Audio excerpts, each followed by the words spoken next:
Once Thoth was called the measurer of time, keeper of balances, witness to the births and burials of order.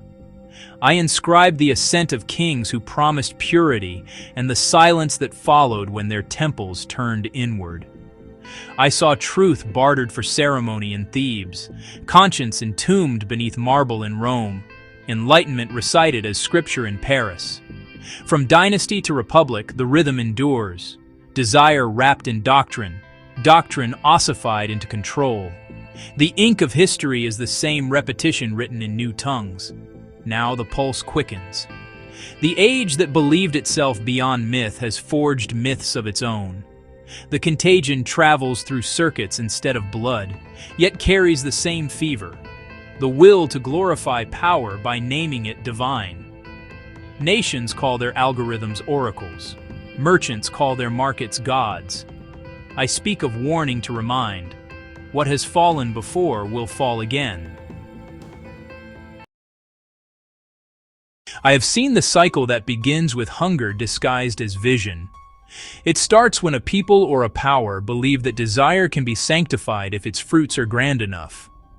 Lust, in that form, is not of the flesh but of dominion, the will to possess through justification. The lie follows, a soothing film stretched across the wound of want. Lies multiply to preserve the symmetry of the story, each wrapping the last until the origin dissolves. The loop forms when deception hardens into ritual, when motion replaces purpose, and repetition feels safer than truth. To sustain illusion, a civilization must police its reflection. Every institution becomes a mirror polished to show only the approved light. When the reflection falters, panic spreads, for collapse waits always in the third corner.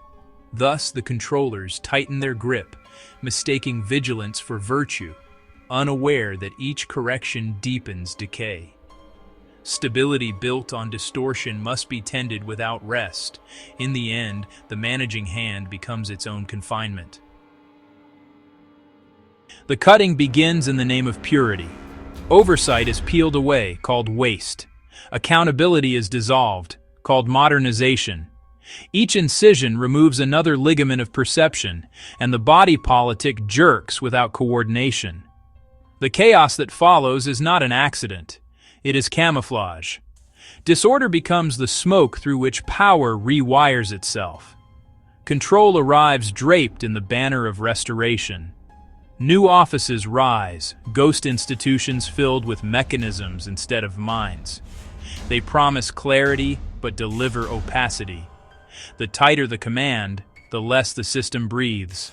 The less it breathes, the more command it requires to keep its shape. Soon every decision flows through a single artery, and fear becomes the rhythm that sustains motion.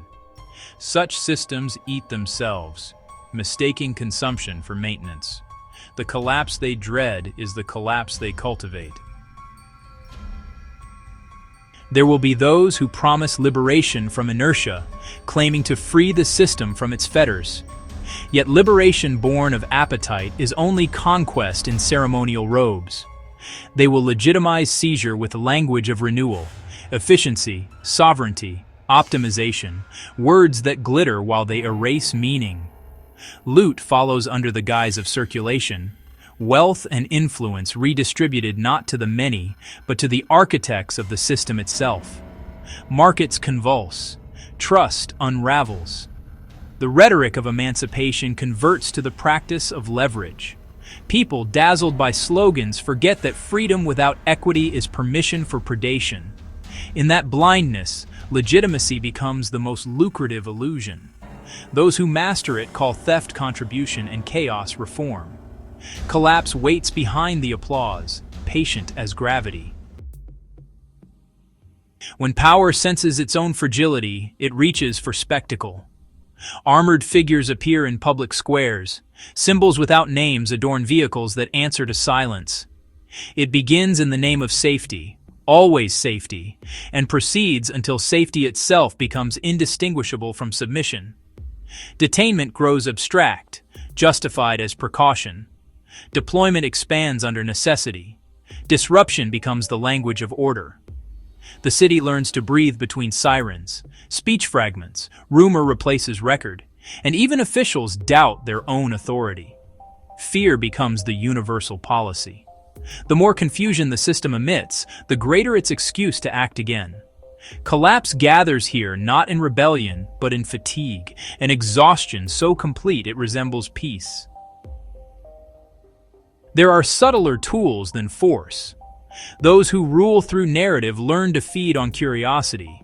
They reveal fragments to inflame desire, then retreat behind secrecy. Denial, in turn, fattens the appetite. Citizens chase echoes, mistaking motion for discovery. The truth becomes performance and the audience intoxicated. The shepherds of this hunger appear as guides but are keepers of famine. They distribute scarcity as devotion, ensuring dependence. The longer a people crave meaning, the easier they are to feed with shadows. When faith moves from fact to feeling, discernment withers.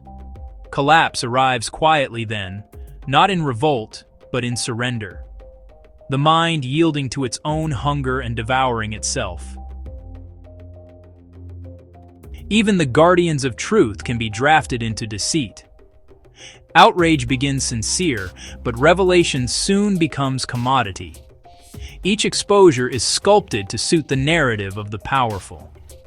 Investigators turn interpreters. Inquiry becomes theater. Justice, once a scale, is rewritten as a script.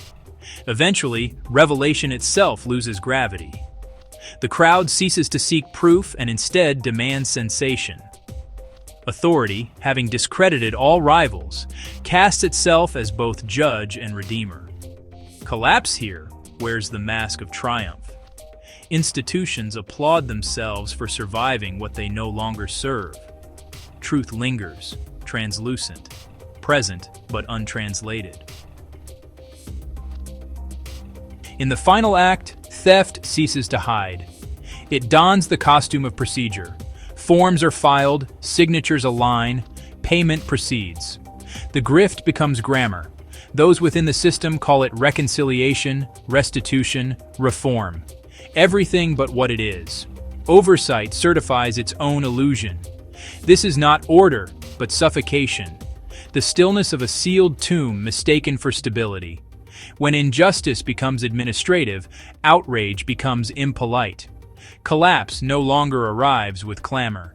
It drifts in as habit. The fraud persists, not because it convinces, but because it exhausts the will to object. At last, the architects believe they have achieved continuity, a structure that will outlast its authors. But what they have built requires endless supervision. Each mechanism compensates for another's failure. Each distortion demands another lie to preserve balance. The system feeds on its own vigilance. Collapse, by then, is not an external threat, but an internal function. Control becomes a reflex, not a principle. The pursuit of permanence transforms its masters into custodians of decay.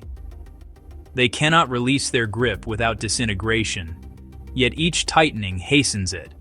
This is the terminal symmetry.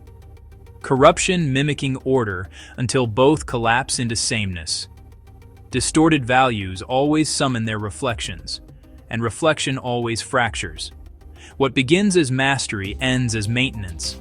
What begins as control ends as collapse. Stability cannot be born of deceit. It can only borrow from the truth it suppresses. When truth returns, as it always does not punish. It corrects. The scales are patient. The balance remembers. And lo, two witnesses stand where fire kissed stone, where lampstands speak and truth is shown. We thunder not to boast or burn, but so the faithful might discern. You've seen the signs, you've heard the flame. Return again and do the same. Subscribe, ye souls who seek the end, for we are wrath and we are friend.